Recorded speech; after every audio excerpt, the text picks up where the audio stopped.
반갑습니다. 김현옥입니다. 오늘 영상에서는 지난 영상에 이어서 이 바로왕 앞에 서게 되는 요셉의 이야기입니다. 바로왕이 매우 흉측한 꿈을 꾸었잖아요. 아주 그냥 튼실한 7 암소가 아주 흉측하고 말라버린 7 암소에게 잡아먹히는 꿈, 그리고 아주 튼실한 7 이삭이 아주 동풍에 말라 바싹 말라버린 이 쭉정이 같은 이 이삭에게 잡아먹히는 그런 꿈. 이 꿈으로 번민하였던 바로왕은 이 술 관원장에게 그 이야기를 하게 되고, 술 관원장은 자기를 복원시켰던, 자신의 위치가 다시 회복될 수 있는 그 꿈의 해석을 했던 요셉을 기억하고 바로왕에게 요셉을 천거하게 되는 거죠. 마음이 급하여지고 낮아질 대로 낮아졌던 이 바로왕은 요셉을 당장 부르지 않을 수가 없었습니다. 그래서 오늘 이야기, 바로왕 앞에 서게 되는 요셉의 이야기. 지난 영상에서 바로왕 앞에 요셉이 서기까지 13년이 걸렸다고 말씀드렸습니다. 저와 여러분의 삶에 아마 형제들에게 팔려서 종으로 또 죄수의 삶을 13년 살면요, 아마 폐인이 될 겁니다. 광인이 될 겁니다. 아마 인생을 진작에 포기할 수 있는 그런 아주 극박한 상황까지 몰렸던 요셉. 그러나 요셉은 하나님이 동행함으로 형통한 삶을 살고 있었던 아주 그 시절 미천한 신분이었어요. 아주 미천한 신분의 요셉, 그리고 문명권의 지존인 바로왕의 만남, 어울리진 않습니다만 보이지 않는 하나님의 손은 요셉을 바로왕 앞으로 이끌어 가고 있는 것을 우리는 알 수 있죠. 이 술 관원장을 통해서 요셉의 이야기를 듣게 된 바로왕은 요셉을 빨리 보기를 원합니다. 그리고 요셉이 그 왕 앞에 불려가게 되죠. 그때에 이 바로왕이 이 요셉에게 자기가 꾼 꿈의 이야기를 다 해줍니다. 근데 그 꿈을 듣고 이 요셉이 왕이여, 제가 한번 생각해 보겠습니다. 잠시 기도해 보겠습니다. 이러지 않아요. 꿈을 듣자마자 요셉이 이렇게 말합니다. 왕이 2번에 걸쳐서 꾸신 이 꿈은 모두 같은 꿈입니다. 같은 하나의 이 꿈은 모두 7회를 말하고 있습니다. 튼실한 7 암소, 그리고 아주 튼실한 7 이삭, 그것은 앞으로 이 애굽이란 나라에 오게 될 아주 유례 없이 풍년의 시작을 의미합니다. 그러니까 7년간 아주 매우 풍작의 풍년의 기간을 맞이할 거다라는 거예요. 그리고 그 7년 풍년 이후에 이 풍년이 있었다라는 것을 기억조차 못할 아주 흉악한 7년의 흉년이 올 겁니다 라는 이야기를 해주고 있어요. 이 이야기를 할 때 요셉이 이 창세기 41장 이 마지막 부분에서 뭐라고 말하냐면, 이 일은 모두 하나라. 하나님이 이 일을 속히 이루시려고 왕에게 이 꿈을 꾸게 한 겁니다 라고 말을 하는 거예요. 여러분, 이 시대 애굽은요, 이미 다신교 혹은 매우 많은 우상을 섬기고 있는 그런 나라입니다. 또 태양문 나라여서 태양신도 섬기고요, 다양한 동물 형상의 이 신들을 섬기고 있는데 말이죠, 이 요셉이라는 사람이 죄수의 신분 아니었습니까? 출신이 어딘지조차 알 수 없는 이 사람이 하나님에 대한 이야기를 하면서 이 일은 하나님께서 이루시려고 왕에게 겹쳐 꾸게 하신 꿈이에요 라고 말을 하고 있다라는 겁니다. 놀라운 선언이죠.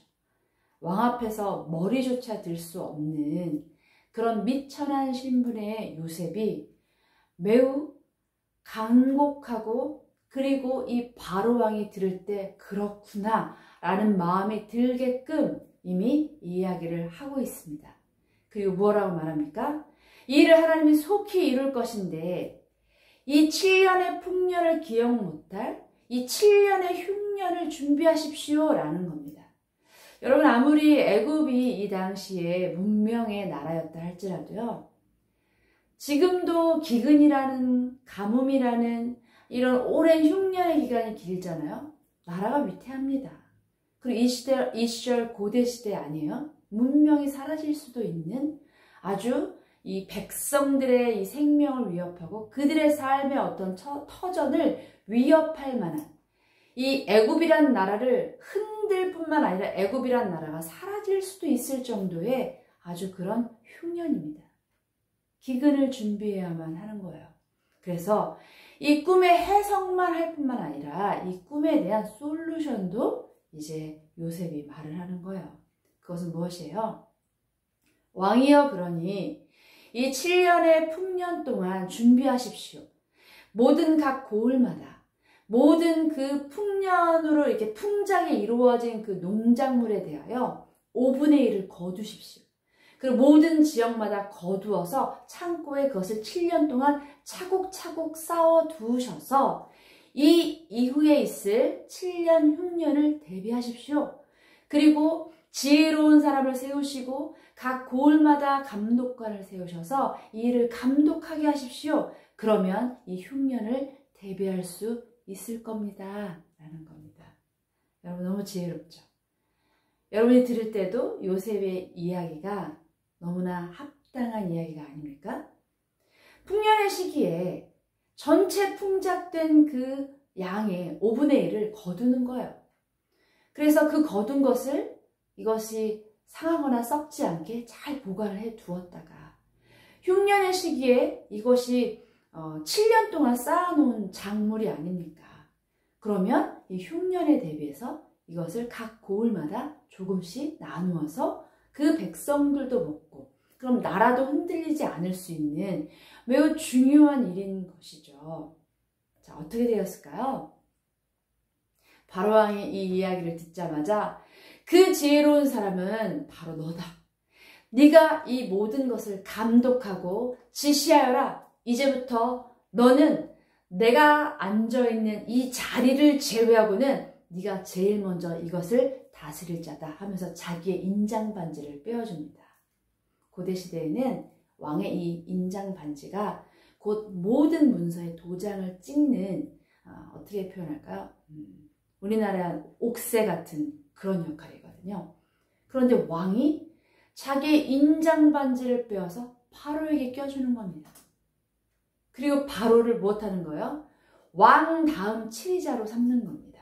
제1총리가 되는 것이죠. 여러분 이것이 바로 오늘 바로왕 앞에 서게 된 요셉의 신분의 변화입니다. 지난 영상에서 요셉은 아주 비천하고 종에서 죄수의 삶으로 살면서 이 13년간 그 고통의 시간, 그러나 하나님과 함께 동행하면서 알 수 없지만 하나님의 약속을 기다리며 하나님이 자신의 삶을 회복하실 그 때를 기다리며 살았던 요셉이에요. 그런데 왕에게 자신의 그 꿈에 대한 해석을 말했을 뿐만 아니라 이제 저를 회복시켜 주시고 저를 저의 고향으로 돌아가게 해주세요. 이 정도가 어쩌면 요셉이 생각했던 자신이 회복할 수 있는 어느 정도의 신분일 거라고 생각했는데 말이죠. 하나님은 이 요셉을 어떻게 하십니까? 그 당시 애굽이라는 문명권 안에 애굽 왕 바로 다음에 치리자로 요셉을 세워 버리세요. 놀랍지 않으십니까? 저와 여러분의 삶에 이런 드라마틱한 일들이 일어나는 건 쉽지 않죠. 또 이러한 삶을 어느 날 갑자기 맞이하게 되는 사람은 지금 시대에도 많진 않습니다. 어제만 해도 내가 그냥 죄수의 신분으로 죄수로서 그냥 간수장의 일을 대신 보면서 이런 삶을 살고 있었던 요셉에게 어떻게 하나님은 요셉을 이렇게 세우시는 걸까요? 오늘 이야기는 여기까지고요. 이 이야기를 통하여서 여러분에게 나누고 싶은 이야기는 이런 겁니다. 와, 드디어 요셉이 땡 잡았구나. 복권 터졌구나. 로또 맞았네. 와, 하루아침에 벼락 스타가 되는구나. 이런 이야기가 아닙니다. 하나님은 이 때를 대비하여 요셉을 애굽이라는 나라로 보내신 거예요. 애굽으로 들어오는 이 과정은 너무 처절하고 너무 고통스럽고 정말 요셉으로 하여금 때때로 삶을 포기하고 싶게 할 만큼 매우 고통의 시간이었습니다. 하지만 하나님께서 요셉과 함께 하시고 요셉에게 말씀하시고, 물론 성경 어디에도 요셉과 하나님의 어떤 대화가 나타나진 않습니다만 요셉이 신실하게 마치 자기가 하나님 앞에 있는 것처럼 자신의 삶을 지키고 종의 신분으로 때론 죄수의 신분으로 계속하여 자신의 삶을 지켰던 것을 보면 요셉이 하나님 앞에 어떤 하나님과의 교제를 하며 살아가고 있는지 우리는 짐작하여 볼 수 있어요. 그런데 그 요셉의 삶에 이때를 위한, 하나님께서 바로 이때를 위하여 바로 요셉을 애굽이란 나라에 보내시고 그 13년이란 고통의 시간들 견디게 하시고 그리고 요셉으로 하여금 그 일들을 견딜 만한 힘을 주셔서 이제 때가 되어 바로의 왕, 바로 왕의 꿈, 그 모든 것을 해석할 뿐만 아니라 그게 바로 너다. 그것을 감독할 자는 오직 이 나라에 너밖에 없어 라고 하면서 아주 낮아질 대로 낮아진 이 바로 왕의 마음을 움직여 이 요셉을 세우는 거죠. 또한 바로 왕이 아무리 이것을 선언했다 할지라도 이 바로의 신하들이 왕이여, 그가 누군지도 알지 못하고 그가 어떤 자인지 알지도 못하는데 이것은 부당합니다 라고 그들의 신하들조차 아무 말도 하지 못할 만큼 너무나 명쾌하고 탁월한 그의 꿈과 해석 그리고 솔루션, 정말 하나님의 놀라우신 반전, 요셉의 그 삶을 회복시킬 뿐만 아니라 요셉을 높이시는 하나님의 그 계획. 하나님께서는 때때로 우리에게 말씀하시거든요.